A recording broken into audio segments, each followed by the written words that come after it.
Meski tingkat kemiskinan menurun, ketimpangan Teknologi masih ada sekolah di pedalaman kabupaten. Ketimpangan ekonomi yang terus meningkat menjadi permasalahan. Hari ini kita akan bahas salah satu isu yang sangat kompleks dan krusial yang ada di Indonesia.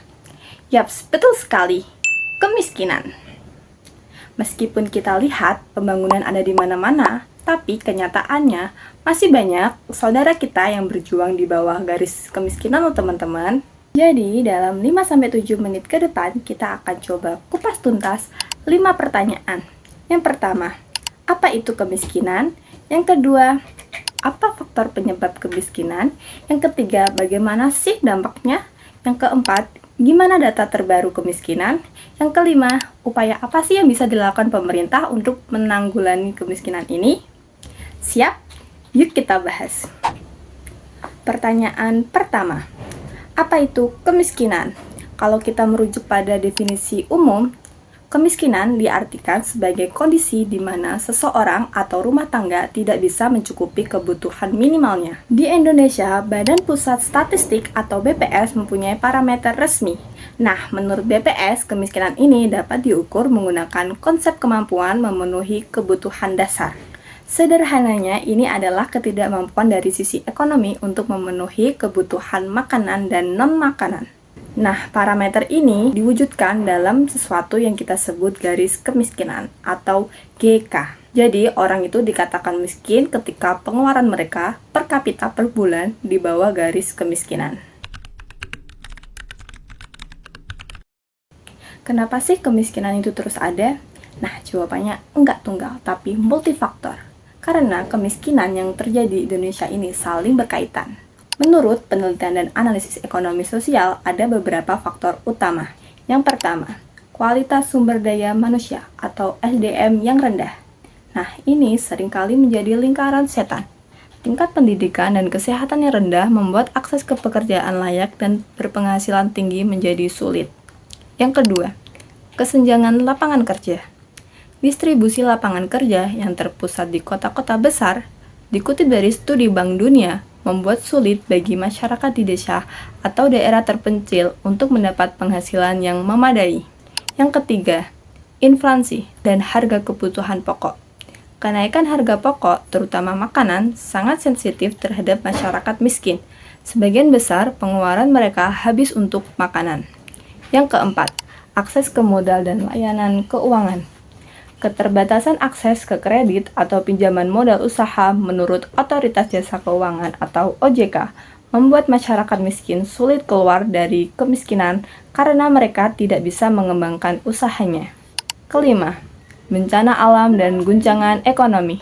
Peristiwa tak terduga seperti banjir, gempa, atau PHK massal dapat langsung menjatuhkan sebuah keluarga ke jurang kemiskinan. Jadi, efek domino ini sangat amat mengerikan. Dampak sosialnya mencakup semua aspek kehidupan. Yang pertama, pendidikan yang terputus. Jadi, anak-anak putus sekolah karena harus membantu orang tuanya bekerja. Ini merupakan salah satu hal yang bisa melanggengkan kemiskinan. Yang kedua, masalah kesehatan. Jadi, gizi buruk dan kesulitan mengakses layanan kesehatan ini juga masih sulit. Yang ketiga, tingkat kriminalitas. Nah, biasanya hal ini disebabkan karena frustasi ekonomi. Jadi mereka nekat untuk melakukan tindakan kriminalitas. Yang keempat, kesenjangan sosial. Jadi jarak antara si kaya dan si miskin ini semakin lebar, yang dimana hal ini bisa menyebabkan kecemburuan sosial. Oke, sekarang kita akan masuk ke data yang paling aktual. Jadi angka itu penting karena apa sih? Ya karena untuk mengukur seberapa efektif upaya yang sudah dilakukan. Jadi, data kemiskinan terbaru di Indonesia ini kita ambil dari data resmi yang dirilis oleh BPS untuk periode paling mutakhir. Persentase penduduk miskin berada di level 8,47%. Menurut BPS, angka ini menurun 0,10 persen poin dibandingkan September tahun 2024. Jumlah penduduk miskin mencapai 23,85 juta orang. Dikutip dari Deputi Bidang Statistik Sosial BPS, angka ini merupakan persentase terendah dalam 2 dekade terakhir. Garis kemiskinan. Rata-rata garis kemiskinan per kapita per bulan pada Maret tahun 2025 adalah Rp609.160. Artinya, orang yang pengeluarannya di bawah angka ini per bulan dihitung miskin. Komposisi garis kemiskinan.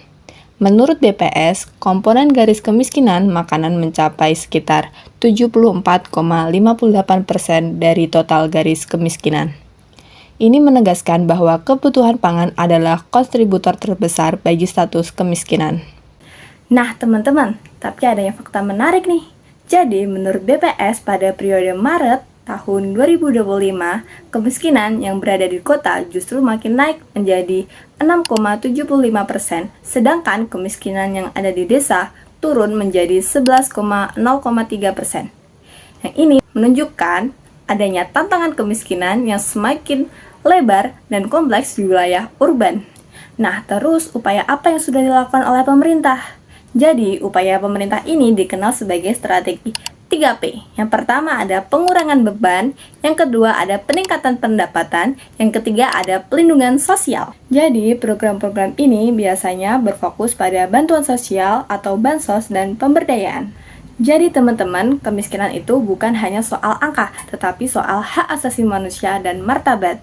Tadi kita sudah membahas definisi kemiskinan menurut BPS, faktor menurut analisis ekonomi, dampaknya, dan data terbaru, kemiskinan, dan upaya pemerintah.